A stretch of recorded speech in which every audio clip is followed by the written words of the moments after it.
నమస్కారం శ్రీసత్త ప్రేక్షకులకి శుభోదయం. నేను నారాయణ రెడ్డి. సో దినపత్రికలోని ప్రధాన వార్తలను విశ్లేషించుకునే కార్యక్రమం కాఫీ టైమ్ సిప్ అండ్ సీకి స్వాగతం. మరి ఈరోజు మనతో ఉన్నారు సీనియర్ జర్నలిస్ట్ పొన్నూరు వెంకట శ్రీనివాసులు గారు. వారిని అడిగి ఈరోజు విశేషాలు ఏంటో చూద్దాం. నమస్కారం గురుగారు. Good morning. Very good morning and welcome to coffee time. Thank you. ఒకసారి హెడ్లైన్ చూద్దాం, తర్వాత డిస్ట్రిక్ట్ న్యూస్కి వెళ్దాం. సో ముందుగా సాక్షిలో చూస్తాయి. బృహత్ ప్రణాళికలు ప్రకటించిన ప్రతిసారి భయపడాల్సిన పని లేదు, దేశ సమగ్రాభివృద్ధి లక్ష్యమని ప్రధాని మోడీ నిన్న ఏదో ఇంటర్వ్యూలో ఇచ్చారు. న్యాయ వ్యవస్థను చులకన చేసేందుకు కొన్ని వర్గాలు ప్రయత్నిస్తున్నాయని రిటైర్డ్ జడ్జీలు ఆందోళన వ్యక్తం చేశారంట. సింగపూర్ ప్రధానిగా 2 దశాబ్దాల పాటు కొనసాగిన లీ సియెన్ లూంగ్ మే 15న బాధ్యతల నుంచి వదులుతున్నట్లు తెలుస్తుంది.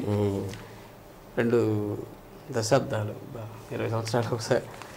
ఇక మన స్టేట్ న్యూస్కి వస్తే, నా సంకల్పం చెదరదు, ఎవరెన్ని కుట్రలు పనినా చెదరను, గుడివాడ మేమంతా సిద్ధం సభలో సీఎం జగన్. ఓకే. రెట్టించిన ఉత్సాహంతో మేమంతా సిద్ధం బస్సు యాత్ర, బ్రహ్మరథం పట్టిన ప్రజలు. ఇక సీఎంపై హత్యాయత్నం కేసు దర్యాప్తు ముమ్మరం, పదునైన రాయితోనే హత్యాయత్నం, వీడియో ఫుటేజీల ద్వారా పోలీసుల నిర్ధారణ. అదుపులో 60 మంది వరకు అనుమానితులంట. చదువులపై విషంకెక్కిన నారావారి కూలి, టీచర్లపై రామోజీ తాగుబోతు రాతలు. రఘురామ కేసులో స్టే ఎత్తేయండి, సుప్రీంకోర్టుకు సిబిఐ అభ్యర్థన, విచారణ వాయిదా వేసిన ధర్మాసనం. ఇవి సార్ ప్రధాన వార్తలు. ఓకే. మరో వార్త ఏంటంటే, రాష్ట్రంలో సమృద్ధిగా నైరుతి వానలు, ఐఎండీ అంచనాల్లో వెల్లడి. పోనీ ఇదన్నా ఒక మంచి వార్త. ఈనాడులో చూస్తే, బందిపోటు పాలన, సీఎంను కాబట్టి ఏదైనా చేసేస్తానంటే ధోరణి సరికాదు, ఏ చట్టమైనా చేస్తా, భూములు లాక్కుంటామంటే కుదరదు. రాష్ట్రంలో అప్పులు దారుణం అంట. సిబిఐ వెతుకుతున్న నిందితుడు సీఎం జగన్ పక్కనే, న్యాయమూర్తులపై అసభ్య దూషణల కేసులో 2వ నిందితుడు మణి అన్నపరెడ్డి అని చెప్పేసి ఒక వార్త వచ్చింది. మా నాని, జోగి, వంశీ, కిట్టు ఎంతో సౌమ్యులు, మంచోళ్ళు, అభ్యర్థులుగా పరిచయం చేస్తూ సీఎం జగన్ కితాబు నిన్న గుడివాడలో. ఇక సాక్షి చైర్పర్సన్ను సాయిరెడ్డిని విచారించరా, వివేక హత్య రోజు అవినాష్ ఎవరికి ఫోన్ చేశారో తేలాలి. నిన్న సునీత పవర్ పాయింట్ ప్రజెంటేషన్ ఇచ్చింది. సో దాని గురించి వార్త. ఇక ఆంధ్రజ్యోతిలో చూస్తే, లోక్సభ ఎన్నికల్లో టీడీపీ కూటమిదే పైచేయి, 25 స్థానాల్లో 14 తెలుగుదేశానికి, జనసేన బీజేపీలకు చెరో 2, అంటే మొత్తం 16. తర్వాత వైసీపీకి 7 సీట్లకి పరిమితం. న్యూస్ ఎక్స్ సర్వేలో వెల్లడి. అతనే ముమ్మాటికి అవినాశే, మా నాన్న హత్య ఆయన పనే, ఇవిగో పక్క ఆధారాలు, ఇంకేం కావాలని నిన్న పవర్ పాయింట్ ప్రజెంటేషన్లో సునీత. ఇక ఆర్టీసీ సొమ్ముకు ఎసరు, పిఎఫ్సి బాండ్లకు మళ్లించేందుకు జగన్ సర్కారు రెడీ, 7,000 కోట్లు అప్పు తెచ్చేందుకు రెడీగా ఉందంటే ఆర్టీసీ వాటిని తనఖా పెట్టేసి. బాండ్ల రద్దుతో మళ్లీ నల్లధనం, ఎన్నికల బాండ్ల వల్ల రాజకీయ పార్టీలకు విరాళాల్లో పారదర్శకత వచ్చింది, రద్దుతో పరిస్థితి మళ్లీ మొదటికి, దానివల్ల అందరూ బాధపడతారని చెప్పేసి నిన్న ఏఎన్ఐ ప్రతినిధి ఇంటర్వ్యూలో ప్రధాని మోడీ నిన్న తెలియజేశారు. సో జగన్ రెడ్డి ఎన్నాళ్ళు ఈ నాటకాలు, వీటిని జనం నమ్మే పరిస్థితి లేదు అని చెప్పేసి నిన్న చంద్రబాబు జగన్ని విమర్శించారు. ఇవి సార్ ఓకే స్టేట్లో వచ్చిన ప్రధాన వార్తలు. ఇక మన జిల్లా వార్తలకు వస్తే, సీఎం జగన్కు పరామర్శ ఎవరు? అదే నిన్న రాయి దాడి తగిలింది కదా, రాయి దాడి తగిలినటువంటి సందర్భంలో మన ఎంపీ అభ్యర్థి చెవిరెడ్డి భాస్కర్ రెడ్డి గారు, అలానే మన శాసనసభ్యులు బాలినేని శ్రీనివాసరెడ్డి గారు, వాళ్ళ కుటుంబ సభ్యులందరూ కూడా నిన్న ఈ పరిచయ కార్యక్రమం కూడా జరిగింది కదా. నిన్న ఇప్పుడు చెప్పారు మీరు, ఎన్టీఆర్ జిల్లా కేసరపల్లిలో రాత్రి ఆయన బస చేసినటువంటి దీని దగ్గరికి వెళ్ళి వారి ఎలా ఉంది, ఆరోగ్య పరిస్థితి ఎలా ఉంది అన్నటువంటి విషయాన్ని కూడా కనుక్కోవడం జరిగింది. ముఖ్యంగా ఆయన్ని పరామర్శించడానికి వెళ్తే ఆయన జిల్లా పరిస్థితుల గురించి ఆరా తీసినట్టుగా కూడా తెలుస్తుంది. జిల్లాలో బాగా అలుపెరగకుండా ఈ ప్రచార కార్యక్రమాలు నిర్వహించడం, జిల్లాలో అన్ని స్థానాలు కూడా కైవసం చేసుకునే విధంగా పనిచేయండి అని చెప్పి వారు కూడా వీరికి సూచనలు చేసినటువంటి విషయం అర్థమవుతుంది. గాయం స్వల్పమైనటువంటి గాయమే కాబట్టి ఆయన కూడా ప్రచారంలో పాల్గొంటున్నాడు. కట్టసీగా అంటే మామూలుగా సంప్రదాయబద్ధంగా ఉంటుంది కదా, ఎవరికైనా బాగలేనప్పుడు పరామర్శించడం అనేది ఇది కాబట్టి నిన్న వీళ్ళిద్దరు వెళ్ళి పరామర్శించినట్టు తెలుస్తుంది. Okay sir. ఇద్దరు బైక్ దొంగలు అరెస్ట్ అంటే ఇక్కడ బాగా ఒంగోలులో చుట్టుపక్కల ప్రాంతాలలో కూడా బైక్ దొంగలు ఎక్కువగా ఉన్నారు. అవును. మన ఎడిటర్ సుందరం గారిది కూడా 2 సంవత్సరాలు పోయి ఇంతవరకు ట్రేస్ కావాలా, అట్లాంటిది కొన్ని దొరుకుతుంటాయి, కొన్ని అసలు విడి భాగాలు తీసి అమ్మేస్తుంటారు, ఏదో అర్థం కాని పరిస్థితి. కానీ మొత్తం మీద ఒక 2 దొంగలను అయితే నిన్న పట్టుకున్నారు. మన రైల్వే స్టేషన్ ప్రాంతంలో అనుమానంతో తిరుగుతుంటే వాళ్ళని అరెస్ట్ చేశారట. వీళ్ళు 10 కేసుల్లో 10 మోటార్ సైకిళ్ళు దొంగతనం చేశారు. సుమారు వీటి విలువ 5,50,000 రూపాయలు ఉంటుందని అంచనా కూడా వేస్తున్నారు. మనకి దీంట్లో ఈ 10 బైకుల్లో 1 టౌన్ పోలీస్ స్టేషన్ పరిధిలో 2, అంటే 1 టౌన్ పోలీస్ స్టేషన్ పరిధిలో ఎవరికైనా బైకులు పోయి ఉంటే ఈ 2 బైకులు దొరికినాయి కాబట్టి అక్కడికి వెళ్ళి వాళ్ళని ఎంక్వైరీ చేసుకోవచ్చు, వాళ్ళ బైకులు ఏమైనా ఉన్నాయేమని. అలానే 2 టౌన్ పరిధిలో 2, తాలూకా పోలీస్ స్టేషన్ పరిధిలో 3, జే పొంగుళూరు పోలీస్ స్టేషన్ పరిధిలో 1, గూడూరు పోలీస్ స్టేషన్లో మరొకటి. ఇవి 10 రకాలైనటువంటి 10 స్టేషన్ల పరిధిలో ఇవి మొత్తానికి గుర్తించారు. కాబట్టి ఆ స్టేషన్ పరిధిలో పోయినటువంటి వాళ్ళు అక్కడికి కనుక వెళ్తే వాళ్ళ నెంబర్లు ఉన్నాయనుకోండి, దానికి సంబంధించినటువంటి ఆధారాలు చూపించి ఆ వెహికల్స్ తీసుకునేదానికి అవకాశం ఉంటుంది. దీనికి సంబంధించిన క్రైమ్ ఏఎస్పీ ఎస్వి శ్రీధర్రావు గారు నిన్న దీనికి సంబంధించిన వివరాలు వెల్లడించారు. ఎవరైనా సరే బహిరంగ ప్రదేశాల్లో ఈ బళ్ళు పెట్టి వెళ్ళేటప్పుడు తప్పనిసరిగా తాళాలు దానికి వేయటం, అలానే ఇంకేదన్నా సేఫ్టీ మెజర్మెంట్స్ ఉంటే అవి కూడా తీసుకుంటే మంచిది. బైక్ మంది ఈరోజు ₹1,00,000 లేని బైక్ లేదు కాబట్టి ₹1,00,000 రోడ్డు మీద వదిలేసి వెళ్ళినట్టే. కాబట్టి మన జాగ్రత్తలు మనమే తీసుకుంటే ఇటువంటి జరగకుండా ఉండేదానికి అవకాశం ఉంటుందని చెప్పి వారు కూడా సూచన చేయడం జరిగింది. తాళాలు వేస్తే చాలా బలదేస్తారు సార్, అసలు తీస్తారు. దొంగలకి ఏముంది, వాళ్ళకి అలవాటు అదే కదా, టెక్నిక్స్ అన్ని టెక్నిక్స్ వాళ్ళ దగ్గర ఉంటాయి. ఇక సిక్సర్ కొట్టేందుకు అవకాశం ఇవ్వండి. బాలినేని శ్రీనివాసరెడ్డి గారు 5 సార్లు ఎమ్మెల్యేగా గెలిచారు కదా, ఈ తర్వాత 6వసారి కూడా గెలిచేదానికి నాకు అవకాశం కల్పించండి అని చెప్పి దాన్ని సిక్సర్ కొట్టేదానికే నాకు అవకాశం ఇవ్వండి అని చెప్పి కూడా వారు అభ్యర్థించడం జరిగింది. నిన్న 21వ డివిజన్ దేవుడి చెరువు పార్కు హౌసింగ్ బోర్డు ఇన్ని కాలనీల్లో కూడా వారు ప్రత్యేకమైనటువంటి ఈ ఎన్నికల ప్రచారాన్ని కూడా నిర్వహించారు. కాబట్టి ఒంగోలులో వారు చేసినటువంటి అభివృద్ధి ఇవన్నింటిని కూడా వివరించడం జరిగింది. వారు వెళ్ళినటువంటి డివిజన్లో 21వ డివిజన్లో ఏవేవి అభివృద్ధి సాధించామన్నటువంటి విషయాన్ని కూడా అక్కడ ఉన్నటువంటి ప్రజలకి స్పష్టం చేసి రాబోయేటటువంటి ఎన్నికల్లో తనను గెలిపించాలని చెప్పి కూడా కోరారు. ఓకే, రైల్వే స్టేషన్లో నిన్న నగదు స్వాధీనం చేసుకున్నారంటే ప్రతి చోట రైల్వే స్టేషన్లో నిన్న 7 లక్షల రూపాయలు దొరికింది. మొన్న ఇవాళ మళ్ళీ 6,17,000 రూపాయలు దొరికింది. అంటే ఎవరో నిన్న ఒక వ్యక్తి బాపట్ల రైలు ఎక్కుతుంటే బాపట్లకు సంబంధించినటువంటి వ్యక్తి కలువ రామకృష్ణ ఈయన బ్యాగును తనిఖీ చేశారట. 6,17,700 రూపాయల నగదు దాంట్లో ఉంది. దానికి ఏమి లెక్కలు కూడా ఏమి చూపించినటువంటి సందర్భంలో దాన్ని మొత్తం కూడా సీజ్ చేసినట్లు రైల్వే అధికారులు జిఆర్పిసిఏ శ్రీకాంత్ బాబు గారు తెలియజేశారు. మొత్తం మీద ఇప్పుడు ఆల్రెడీ అందరికీ అవేర్నెస్ వచ్చింది 50,000కి మించి తీసుకెళ్ళకూడదని. మరి ఎందుకు ఇట్లా తీసుకెళ్తున్నారో అర్థం కాదు. ఒకవేళ ఎంత నగదు తీసుకెళ్తున్నారు, దీనికి సంబంధించినటువంటి సపోర్ట్ పేపర్స్ తీసుకెళ్ళచ్చు కదా, అని తీసుకెళ్ళచ్చు. మరి ఎందుకు ఈ విధంగా తీసుకెళ్తున్నారో అర్థం కాని పరిస్థితి. ఏమన్నా ఇప్పుడు 6 లక్షల రూపాయలు తీసుకెళ్ళి ఎంతమందికి పొందుతారు కాబట్టి ఒకవేళ మనం అనుకున్నా కానీ అట్లా ఏదైనా చిన్న అమౌంట్లుగా కూడా ఏమన్నా తరలిస్తుంటారేమో తెలియనటువంటి పరిస్థితి. ఒకేసారి పెద్ద అమౌంట్ అట్లా కూడా చేసేదానికి అవకాశం ఉంది. సార్ మరో వార్త, ప్రలోభాలకు లొంగవద్దు.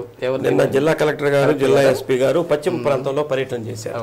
ఈ గిద్దలూరు నియోజకవర్గానికి సంబంధించి అలాగే కొమలూరు మండలం తాటిచెర్లలో సోమవారం పర్యటించి అక్కడ ఉన్నటువంటి ప్రజలందరూ కూడా ఓటు హక్కు మీద ఒక అవగాహనని కల్పించడం, అదే ప్రలోభాలకు ఎవరు లొంగకుండా మద్యానికి నగదుకి వాళ్ళు ఇచ్చేటటువంటి డబ్బులకి లొంగి మీ ఓటు హక్కుని దుర్వినియోగం చేసుకోవద్దు. 5 ఏళ్ల పాటు ఒక మంచి ప్రభుత్వాన్ని ఎన్నుకోవాలంటే మీరు మీ ఓటు హక్కుని స్వచ్ఛందంగా వినియోగించుకోవాలి. కాబట్టి మీకు ఓటు హక్కుని వినియోగించుకునేందుకు ఎటువంటి ఇబ్బందులు లేకుండా మేము ఏర్పాట్లు చేస్తున్నామని చెప్పి వాళ్ళందరూ కూడా ఒక రకమైనటువంటి భరోసాని కల్పించారు. నిన్న గిద్దలూరు నియోజకవర్గంలో ఉన్నటువంటి సెయింట్ పాల్స్ బీఈడి కళాశాలలో ఇక్కడ ఈవీఎంలు భద్రపరిచినటువంటి స్ట్రాంగ్ రూమ్ అది, దాన్ని కూడా వారు పరిశీలించడం జరిగింది. ఇట్లా దీనికి సంబంధించి ఎవరైనా మద్యాన్ని కానీ పంపిణీ చేస్తున్నా, నగదు పంపిణీ చేస్తున్నా సరే ఒక సెల్ నెంబర్ని ఇచ్చారు. 9121102266 అనే నెంబర్ని ఇచ్చారు. దీన్ని కనుక తెలియజేస్తే వెంటనే పోలీస్ డిపార్ట్మెంట్ అలర్ట్ అయి దాన్ని నిరోధించేదానికి అవకాశం ఉంటుందని కూడా చెప్పడం జరిగింది. అక్కడ ఉండేటటువంటి ప్రజలతోటి కూడా ఓటు హక్కుని మేము స్వచ్ఛందంగా వినియోగించుకుంటామని కలెక్టర్ గారు ప్రతిజ్ఞ కూడా చేయించారు. ఇక వైభవంగా శ్రీరామ నామ సంకీర్తన ఉత్సవం అంటే సార్ ఎక్కడ జరిగింది? శ్రీరామనవమి ఉత్సవాలు అన్ని చోట్ల చేస్తుంటారు. చేస్తా ఉన్నారు. అయితే ఎన్నికల ఉగాది నుంచి శ్రీరామనవమి వరకు వసంత నవరాత్రులను చేస్తారు.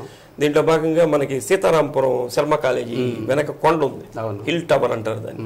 దాని మీద అనాదిగా ఒక 100 ఏళ్ల నాటి చరిత్ర కలిగినటువంటి రామాలయం ఉంది. దాన్ని ఈ మధ్య కాలంలో బాగా మెట్లు కట్టడం, దానికి అక్కడి వరకు వెళ్ళడానికి, వెహికల్స్ వెళ్ళడానికి రోడ్లు ఇవన్నీ కూడా వేశారు. ఆహ్లాదకరమైనటువంటి వాతావరణం కూడా ఉంది. అయితే అక్కడ ఆ గుడికి సంబంధించినటువంటి సేవా సమితి ఒకటి ఉంది. వాళ్ళ ఆధ్వర్యంలో ఈ శ్రీరామనవమి వేడుకలు నిర్వహిస్తున్నారు. దీంట్లో భాగంగా ప్రతిరోజు ఒక్కొక్క రోజు ఒక్కొక్క కార్యక్రమం. నిన్న గీతా మందిరం నుంచి గీతా పారాయణ చేస్తూ మహిళలు ఒక 100 మంది దాకా వాళ్ళందరూ నిన్న రావటం జరిగింది. అట్లా స్వామివారి దాకా చెన్నకేశ్వర స్వామి గుడి నుంచి నిన్న హిల్ టవర్ వరకు కూడా గీతా పారాయణ చేసుకుంటూ వెళ్ళారు. మొన్నేమో 25 డోళ్లు 25 సన్నాయిలతోటి అది నగరోత్సవం చేశారు. ఈ రోజేమో ఒక నృత్య కళాకారుడు ఇక్కడి నుంచి డ్యాన్స్ చేసుకుంటూ ఆ కొండ మీదకి వెళ్ళేటటువంటి కార్యక్రమాన్ని కూడా పెట్టారు. అట్లా రోజుకొక వినూత్నమైనటువంటి, మొన్న ఒక రోజు కోలాటం కార్యక్రమం, ఇవన్నీ కూడా మంచి కార్యక్రమాలు ఏర్పాటు చేశారు. దీంట్లో ఏమిటంటే రేపు శ్రీరామనవమి కాబట్టి రాత్రి 7 గంటలకి కొండ మీద స్వామివారికి కళ్యాణ మహోత్సవాన్ని చేస్తున్నారు. కాబట్టి ప్రజలందరూ కూడా అది ఒక దివ్యమైనటువంటి ప్రదేశం. ఆ కొండ మీద కనుక నిలబడితే ఒంగోలు మొత్తం కనిపిస్తుంది. అది చుట్టుపక్కల ఒంగోలు సరౌండింగ్ మొత్తం కూడా నైట్ టైము ఆ లైటింగు, ఈ అపార్ట్మెంట్లు ఇవన్నీ కూడా ఆహ్లాదకరమైన వాతావరణం ఉంటుంది. కాబట్టి రేపు సాయంత్రం 7 గంటలకు కళ్యాణం జరుగుతుంది. కాబట్టి అందరూ అక్కడికి రావాల్సిందిగా వాళ్ళు కోరుతున్నారా? ఇక్కడ సార్ నేడు విద్యుత్ సరఫరా నిలిపివేత అంట, ఎక్కడ ఏ ఏరియాలో విద్యుత్ సరఫరా నిలిపివేత? అంబేద్కర్ భవన్ రోడ్డు, దేవుడి చెరువు, ఎన్జిఓ హోము, సిఆర్పి క్వార్టర్స్ ప్రాంతంలో ఉదయం 7 గంటల నుంచి రాత్రి 10 గంటల వరకు విస్తృతంగా కూడా చేస్తున్నారు. నిన్న రాత్రి 10 గంటల వరకు, పగల 10 గంటల రాత్రి 10 గంటల వరకు జనం చచ్చిపోతారు. ఎండాకాలం కాబట్టి మొన్న కూడా మన కర్నూలు రోడ్లో తీస్తే మన ఆఫీసులో కూడా మన ఇబ్బంది కూడా జరిగింది. మొత్తం మీద ఆధునీకరణ పనులు జరుగుతున్నాయి కాబట్టి ఎక్కడో చోట 1 రోజు 2 రోజులు ఇబ్బంది పడక తప్పదు. తర్వాత 365 రోజులు మనకి నిరంతరం కరెంట్ వచ్చేదానికి ఆ ఏర్పాట్లు కూడా చేస్తుంది. ఏదైనా ఎందుకంటే బాగా మెరుగుపడింది సార్. ముందంటే కనీసం 3 గంటలు 4 గంటలు తీసేవాళ్ళు. మొత్తం మీద లేవు, మనకి కరెంటు కోతలు లేవు. అవును. ఇక కాంగ్రెస్ తోనే రాష్ట్రానికి ప్రత్యేక హోదా. కాంగ్రెస్ పార్టీ కూడా అభ్యర్థుల్ని నిలబెట్టింది. బాపట్ల ఎంపీ అభ్యర్థిగా జేడి శీలం గారిని నిలబెట్టారు. అలానే సంతనూతలపాడు నియోజకవర్గ అభ్యర్థిగా డేవిడ్ రాజు గారు ఉన్నారు కదా ఎమ్మెల్యే గతంలో, వాళ్ళ కుమారుడు పాలపర్తి విజేష్ రాజు ఆయన కూడా నిలబడ్డాడు. దీనికి సంబంధించి సంతనూతలపాడు అంటే చాలా విస్తృతమై ఉంటుంది. ఇటుపక్క సంతనూతలపాడు, అటుపక్క మద్దిపాడు, నాగులపులపాడు మండలం అవన్నీ కలిసి ఉంటాయి. నిన్న నాగులపులపాడులో పరిచయ కార్యక్రమాన్ని ఏర్పాటు చేశారు. జేడి శీలం గారు, ఆయన మాజీ మంత్రిగా కూడా పనిచేసినటువంటి అనుభవం ఉంది. కాంగ్రెస్ పార్టీలో సీనియర్ నాయకుడు. వారు చెప్పడం ఏంటంటే కాంగ్రెస్ పార్టీ అధికారంలోకి వస్తేనే మనకి ప్రత్యేక హోదా వస్తుంది ఆంధ్ర రాష్ట్రానికి.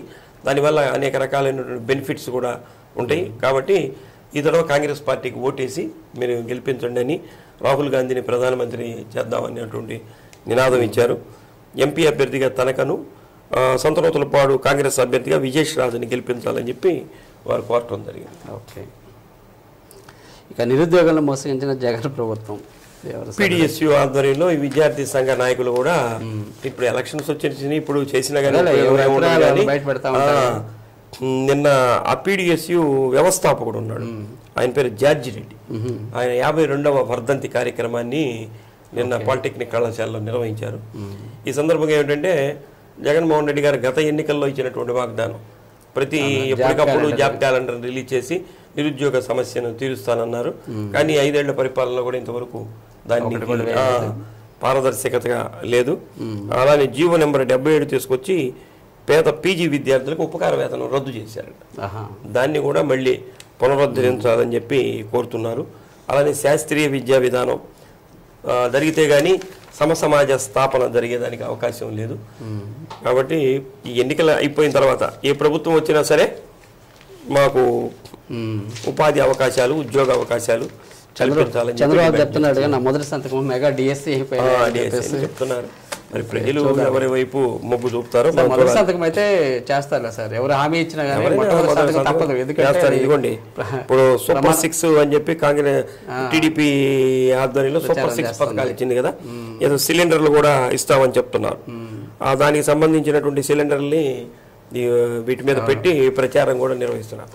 ఎవరు ప్రధాన వాగ్దానాలు ఎవరు చేస్తారు, ఎందుకంటే మన తెలంగాణలో కూడా చేస్తున్నాము, దాదాపుగా అన్ని అమలు పరుస్తున్నారు, ప్రధాని చేస్తారు. ఇక మళ్ళీ బాణుడు బగబగ, ఈ బాణుడు 4-5 రోజులు కొంత చల్లగానే ఉంది. చల్లబట్టం అంటే మనం తీవ్రమైనటువంటి ఎండలకు అలవాటు పడ్డాం కాబట్టి కొంత ఒక 5 డిగ్రీలు తగ్గినా కానీ ఉపశమనంగా ఉన్నట్లే లెక్క. అయితే మళ్ళీ అనుకోకుండా 2 రోజుల నుంచి రాష్ట్రంలో 43 డిగ్రీలు సెల్సియస్ కాదు, మన జిల్లాలో కూడా 142 దాకా పశ్చిమ ప్రాంతంలో. నిన్న కూడా మనకేం తక్కువ లేదు ఒంగోలు. అయితే 4 గంటల దాకా తర్వాత కొంత చల్లబడింది. అయితే ప్రస్తుతం మనకేంటంటే వేడైతే ఉంటుంది కానీ వడగాల్పులు అయితే లేవు. అంతవరకు సంతోషం. దానికి ఇంకొక నెల టైం ఉంది. ఇది ఏప్రిల్ కాబట్టి మే నెలలో, ఎందుకంటే వాతావరణంలో ఉన్నటువంటి ఈ తేమ శాతం అంతా వెళ్ళిపోతుంది. అలానే భూమిలో ఉన్నటువంటి ఈ నీరంతా కూడా అడుగంటిపోతే అప్పుడు మనకి వడగాలు వచ్చేదానికి అవకాశం ఉంటుంది. ఇంకా కొంత ఇదిగానే ఉంది కానీ మళ్ళీ ఎప్పటికప్పుడు మళ్ళీ పెరుగుతూ ఉంది. ఇప్పుడు ఇందాక మీరేదో ఋతుపవనాలు కూడా రాబోతున్నాయి అనే ఆశాకరమైన అదేదో కొద్దిగా ముందుగా వస్తే రైతులకి మంచిది. Okay sir, thank you very much sir. ఈరోజు కొన్ని ముఖ్యమైన అంశాల మీద చక్కటి విశ్లేషణ అందించారు. Thank you. మరి ఈనాటి కాఫీ టైమ్స్ ఇపెంట్స్ కార్యక్రమం చూశారు కదండి. రేపు మరిన్ని తాజా వార్తలతోటి మళ్ళీ 8:30 శ్రీ సత్య న్యూస్లో మళ్ళీ మీ ముందుంటాం. అంతవరకు చూస్తూ ఉండండి శ్రీ సత్య నెట్వర్క్. నమస్కారం.